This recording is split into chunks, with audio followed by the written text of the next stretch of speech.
Welcome to the out of the box with Zair Akhtar. उम्मीद करता हूँ आप सब लोग खैरियत से होंगे और आज नए मेहमानों से मिलवाएंगे, नई गुफ्तगू होगी, बहुत कुछ जानने को मिलने वाला है। आज खास मेहमान है जनाब जावेद सिद्दीकी साहब। आइए वेलकम करते हैं। अस्सलाम वालेकुम जावेद साहब। वालेकुम अस्सलाम। अगर आपको एक दिन के लिए प्रेसिडेंट या प्राइम मिनिस्टर मुकर्रर किया जाए तो आप क्या इकदाम लेंगे? उस सजाएं इस मुल्क में होती हैं, इस बात पे आपका अकीदा कायम है? होती है, कमजोरों की होती है। तो जब गर्मियों का मौसम होता है जिस तरह से कराची में है, तो क्या आप पसंद करते हैं? बल्कि मैं तो दुआ करूंगा कि गैस लोड शेडिंग ही खत्म हो जाए। अस्सलाम वालेकुम दोस्तों, welcome to the out of the box with Zair Akhtar. उम्मीद करता हूँ आप सब लोग खैरियत से होंगे और आज एक बार फिर आपका मेज़बान ज़ैर अख्तर आपके सामने हाजिर खिदमत है।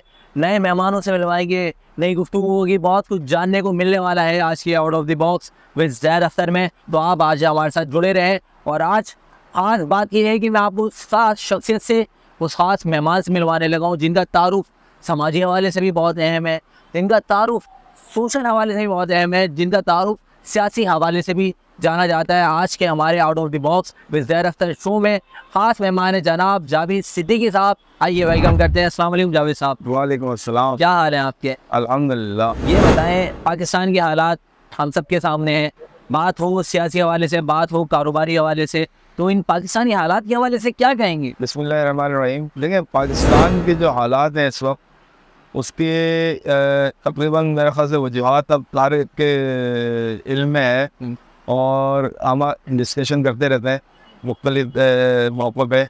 और इसके अभी मैं पिछले दिनों भी एक चैनल पे यही बात कर रहा था कि अगर हमारे यहाँ सबसे मेजर जो प्रॉब्लम था वो तो था जज़ा और सज़ा का। क्योंकि हम देखते थे कि जो बेचारा गरीब आदमी था, जो छोटा सा भी कोई जुर्म करता था, एक मिसाल है, तो वो महीनों सालों जेलों में रहता था। और जो बड़े बड़े जो मुल्क के ख़जाने पे शब खून मारने वाले और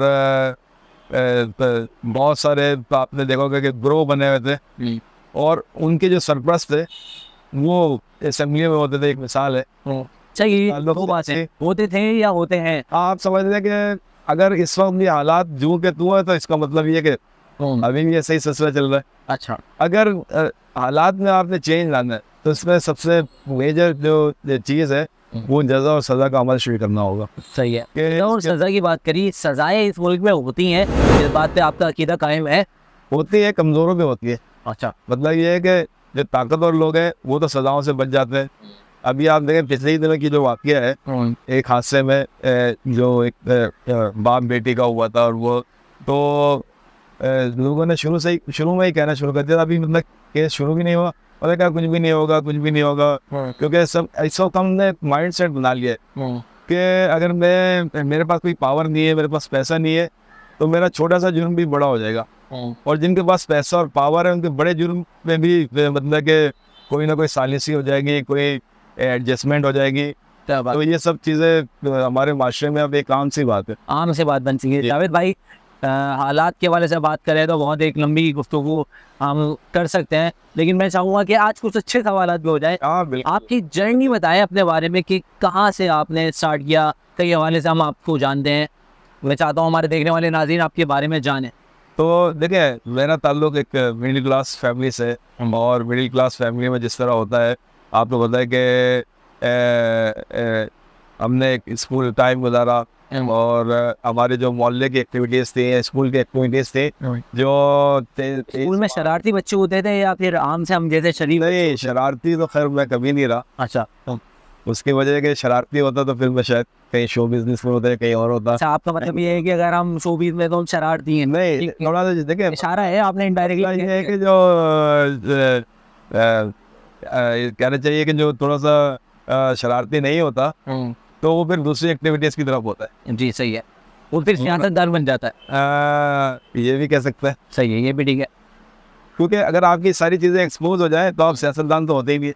क्या बात? कुछ चीज़ें पर्दे में होती है तो आप सियासतदान बनते हैं। क्या बात? और आप बात है कि पर्दे में रहने का नाम सियासत है। हाँ, तो और आप पर्दा उठा लिया जाए तो सारी सियासत खत्म। शरारती बच्चे होते हैं, उनकी तो हर चीज़ ओपन होती है, पूरा खानदान जानता है भाई ये बच्चा बहुत शरारती है। बिल्कुल सही है। जावेद भाई, आपने आला तालीम कहाँ से हासिल?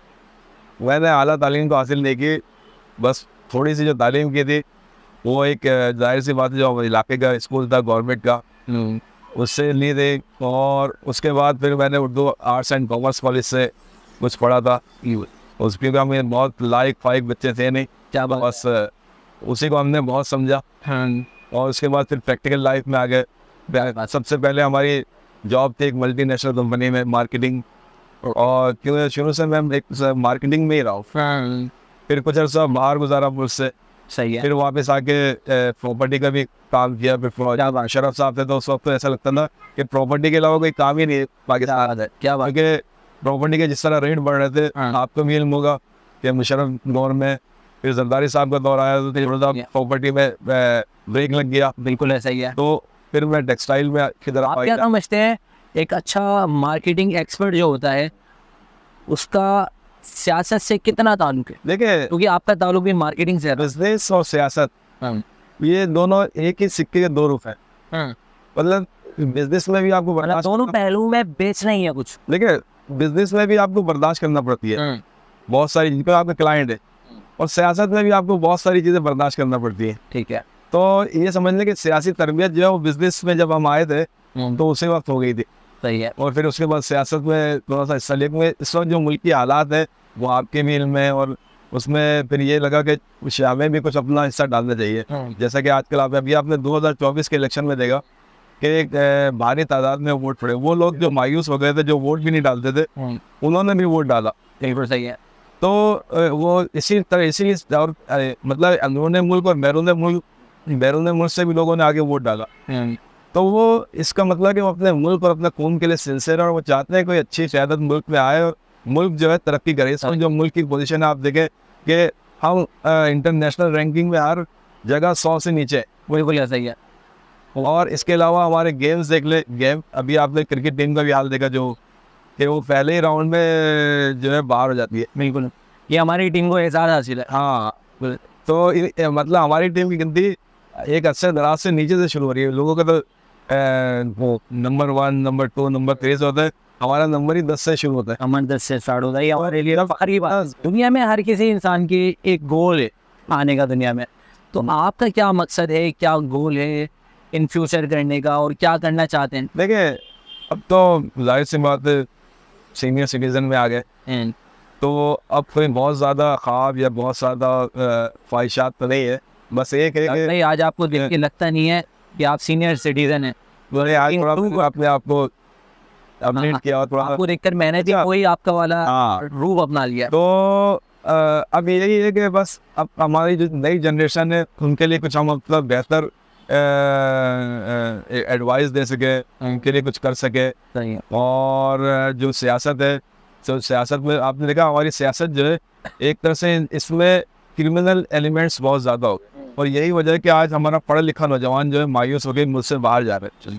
तो अगर यहाँ पे आप जैसे नौजवान ये पढ़े लिखे और टैलेंटेड अगर वो सियासत में आता है तो वो जो एलिमेंट है जो एक गैप होने की वजह से उसने अपनी जगह बना ली थी, बिल्कुल सही है। तो हो सकता है कि सियासत में चेंज तब्दीली आए। और ज़ाहिर खान साहब का विजन भी यही है, बिल्कुल सही है, कि जैसे कि उन्होंने नया पाकिस्तान का नारा लगाया था। अच्छा जावेद भाई, क्योंकि आपका ताल्लुक सियासत के साथ बिजनेस हवाले से भी है, किसी भी सियासतदान का एक अहम होता है, ख्वाब होता है कि वो प्राइम मिनिस्टर बन जाए, प्रेसिडेंट बन जाए। अगर आपको एक दिन के लिए प्रेसिडेंट या प्राइम मिनिस्टर मुकर्रर किया जाए तो आप क्या इकदाम लेंगे? उस पूरे एक दिन को आप कैसे गुजारेंगे?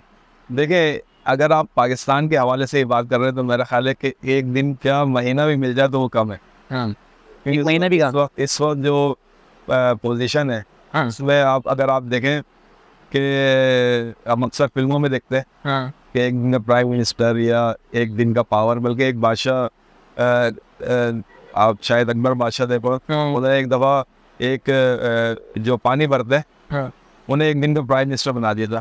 तो उन्होंने वो जो उनकी जो मस्जिद थी उसके सिक्के जारी कर दिए थे। तो ये क्योंकि वो उस दौर था, उस वक्त इतनी नफसा नफसी नहीं थी, तो उन्होंने बेहतर यही समझा। लेकिन आज के दौर में अगर देखा जाए तो सबसे पहली जो चीज़ है, सबसे पहला काम क्या करेंगे? सबसे पहला वो सोच लिया कि हम आज से आप एक दिन के प्राइम मिनिस्टर हैं। देखिए, खान साहब का विजन है वो यही है कि जिन्होंने मुल्क को लूटा, जिन्होंने मुल्क को इस नहज पे पहुंचा दिया, तबाही के दहाने पे पहुंचा दिया, सबसे पहला काम उनको सजा देना। जावेद भाई, 5 काम करने हैं आपने, आप वनडे के प्रेसिडेंट हैं, पहला काम आपने बता दिया मैं सजाएं दिलवाऊंगा जिन्होंने जुर्म करे। 4 काम ऐसे बताएं जो आप करेंगे। और एक काम तो ये हो गया। बिल्कुल सही है। दूसरा काम ये है कि जो तालीमी हमारे इदारे हैं उनको उनकी प्रमोशन। बिल्कुल सही है। और तो जाहिर सी बात है तालीमी इदारा काम करने में एक दिन में तो हो नहीं सकता, आपको भी इस बात का अंदाजा है जी। और जो हमारे जो लोग बाहर है उनको मोटिवेशन करके उनको के आपको इस वक्त आपकी ज़रूरत है इस वक्त मुल्क में, आप यहाँ पे आए। बिल्कुल सही है। तो एक दिन में तो मेरा ख्याल यहाँ से तो लोग बाहर जाना चाहते हैं, आप बाहर के लोगों को यहाँ पे लाएंगे। देखिए तो विजन अच्छा है हमारा। नहीं जा क्यों रहे हैं, वो मायूस होकर जा रहे हैं। मायूस होकर जा रहे और वो मायूसी क्या एक मिसाल है, मैं आपको एक छोटी सी मिसाल देता हूँ। आपने नेस्ले टावर का जो किस्सा हुआ था, पिछले चीफ जस्टिस साहब जो थे, नेस्ले टावर, तो उसमें आपने देखा था कि बाहर की इन्वेस्टमेंट थी। ज़्यादातर जो लोग वहाँ पे राइज पजीर थे उनमें अक्सरियत बाहर के लोगों की नहीं, जो अपने मुल्क में आए और उन्होंने वो चीज़ खरीदी और इन्वेस्टमेंट की। अब चीफ जस्टिस साहब ने एक ऑर्डर के तहत उसको गिरा दिया। अब होना तो ये चाहिए था कि जिन्होंने, अगर वो गलत था या जो भी था, तो ये गलती उन लोगों की नहीं थी, इदारे की थी। इदारे की उनको सजाएं देते, पहले उनसे रिकवरी करते, उनको अगर गिरा रहे थे तो उनके जो पैसे थे वो रुकूम वापस करते। लेकिन आपको पता है यहाँ पे फैसले हो जाते हैं, अमल दरामद नहीं होता। नहीं होता। सही। 5 काम करने थे आपने, 3 काम आपने कर लिया, चौथा काम क्या करेंगे पाकिस्तानी? चौथा काम आप जैसे नौजवानों को वो प्रमोट करेंगे और आगे लाएंगे। Thank you so much. काबिल नौजवानों को जो यहाँ मौजूद है, एक जो मौजूद नहीं है उनको लाने की कोशिश करेंगे, और जो मौजूद है जाहिर से बात काबिल बनाने के लिए उनको किसी न किसी सिर्फ एडजस्टमेंट। देखिए अभी आप देख रहे हैं कि हमारी बहुत सारी सियासी तंजीमें वक्ती तौर पे कई क्लासेस ले लेती हैं और डिग्रियों को कहते हैं, और फिर हमारी कुछ समाजी तंजीमें हैं वो खाने का। देखिए ये हल नहीं है, हल आपका है पूरे निज़ाम को ओवरहोल करना। पता लग गया कि एजुकेशन को आप प्रमोट करना चाह रहे हैं, नौजवानों को आगे बढ़ता हुआ देखना चाह रहे हैं। जावेद भाई 5वां काम क्या होगा आपका अगर आप वनडे के प्रेसिडेंट या प्राइम मिनिस्टर हो? 5वां जाहिर सी बात है जब ये चीज़ें प्रमोट होंगी तो फिर आप जैसे एक मिसाल है, आप जैसे नौजवान जो है उनको रोज़गार का होगा, तो फिर पूरा फोकस जो है इंडस्ट्री को प्रमोट करेंगे ताकि उससे रोज़गार हो। जावेद साहब खुशगवार माहौल रखा हुआ है आपने अपने घर का, तो जब गर्मियों का मौसम होता है जिस तरह से कराची में है, तो क्या आप पसंद करते हैं घर में रहना, कराची में रहना, या फिर आप भी लोग की तरह नॉर्दर्न एरियाज का रुख करते हैं या दीगर कंट्रीज आपका विजिट होता है? देखिए कराची में तो हमारी बाई बर्थ कराची है, तो कराची के तो हर मौसम हमने देखा हुआ है, सब कुछ किया हुआ है। क्या बात है। लेकिन ये कि दूसरे जो जगह है उनकी खूबसूरती, उनके मौसम। कभी नॉर्दर्न एरियाज की तरफ जाते हैं जी तो हाइकिंग करने का शौक रखते हैं? बिल्कुल। आपकी सेहत को देख के लगता भी है। नहीं, मसला ही कि वहाँ पे जाए और हाइकिंग वगैरह ना करे तो बात बनती नहीं। लेकिन आप फ्रेश होने के लिए मुख्तलिफ अंदरून मुल्क या बैरून मुल्क कहीं भी जाए तो उससे एक आपका जहन फ्रेश होता है और फिर एक आपको मालूमात होती है, और इससे फिर ये कि बेगम बच्चे भी खुश हो जाते हैं। तो जाहिर सी बात है जब वो खुश होते हैं तो घर में आपको पता है फिर खुश होती है और आप भी खुश। जब सब देख रहे हैं आजकल के हालात में रहते हुए, पहले सुनते थे कि हम इलेक्ट्रिक लोड शेडिंग हो रही है, लेकिन आजकल सुनते हैं कि गैस लोड शेडिंग भी बहुत ज़्यादा बढ़ती जा रही है। तो उस वाले से क्या कहेंगे? जो गैस की इन्होंने लोड शेडिंग शुरू की है, तो जो टाइमिंग है 9:30 बजे के, तो आप देखेंगे उस वक्त लोग अपने ऑफिस से, अपने कारोबार से तकरीबन घर पहुंचते हैं। बिल्कुल। और जाहिर सी बात है घर पहुंचने के बाद बंदा फ्रेश होने के बाद उसके दिल चाहते हैं कि कप चाय या कोई ऐसी चीज़ हो जिससे वो फ्रेश हो जाए। बिल्कुल सही। लेकिन जब वो अपनी बेगम साहिबा से कहता है तो बेगम साहिबा बताती है गैस ही नहीं आ रही। बिल्कुल ऐसा ही है। तो मैं आपके प्रोग्राम के इस तवज्जुह से अपने जो आला हुक्काम है उनसे गुजारिश करूंगा कि ये गैस की लोड शेडिंग जो है 9:30 के बजाय अगर 12 बजे तक करते हैं, चाय मिल जाए। बल्कि मैं तो दुआ करूंगा कि गैस लोड शेडिंग ही खत्म हो जाए। देखें खत्म हो जाए तो बहुत ही अच्छी बात है। उसमें तो फिर जाहिर सी बात है कि जब गैस की लोड शेडिंग नहीं थी, जब 24 घंटे 24 आवर्स आपको गैस सप्लाई होती थी, उस वक्त बिल आते थे 300-400। बिल्कुल। और अब जब लोड शेडिंग हो रही है तो आपका कम से कम बिल जो शुरू हो रहा है वो 1000 से शुरू, 1000-1200 से। बिल्कुल सही। तो बस अजीब निराला निज़ाम है। क्या बात है जावेद भाई, बहुत अच्छी गुफ्तगू, बहुत अच्छी इंफॉर्मेशन, बहुत अच्छी चीज़ें आपसे सीखने को मिली, जानने को मिली। मैं चाहूँगा आखिर में हमारे नौजवानों के लिए, क्योंकि आप यूथ इंस्पायरिंग पर्सनैलिटी हैं और नौजवानों के लिए हमेशा आपने बढ़कर कौमों बगा के लिए बात की है, तो उनके लिए कोई ख़ास पैगाम, कोई ख़ास मैसेज आखिर में देना चाहेंगे? नौजवान क्योंकि किसी भी मुल्क का असासा होता है बिल्कुल। और किसी भी मुल्क की तरक्की में उनका अहम किरदार होता है। तो एक मायूस ना हो और एक डरे नहीं। क्या बात है, क्या बात है। जावेद भाई बहुत शुक्रिया और बहुत ज़्यादा इन्फॉर्मेटिव सेशन था, बहुत कुछ गुफ्तगू आपसे सीखने को मिली, आपके साथ रास्ते में भी बहुत मज़ा आया जो सफ़र आपके साथ हमने किया। नाज़रीन, इसी तरह की गुफ्तगू, इसी तरह के मेहमान, इसी तरह की इन्फॉर्मेटिव बातें, गुफ्तगू का सिलसिला हमारे साथ आप मुलाहिज़ा किया करेंगे out of the box with zaid Akhtar show में, तो देखना नहीं भूलिएगा और जब पसंद करें तो लाइक, कमेंट और शेयर करना बिल्कुल नहीं भूलना। तो जब तक के लिए इस बात, इस ख्याल और इस इजहार के साथ अपने मेज़बान ज़ैद अख्तर को दीजिए इजाज़त कि आपने अपना और अपने चाहने वालों का बहुत ख्याल रखना है। अल्लाह हाफ़िज़। तो जावेद भाई कैसा लगा आज? सब चीज़ें अच्छी रही, फर्स्ट क्लास।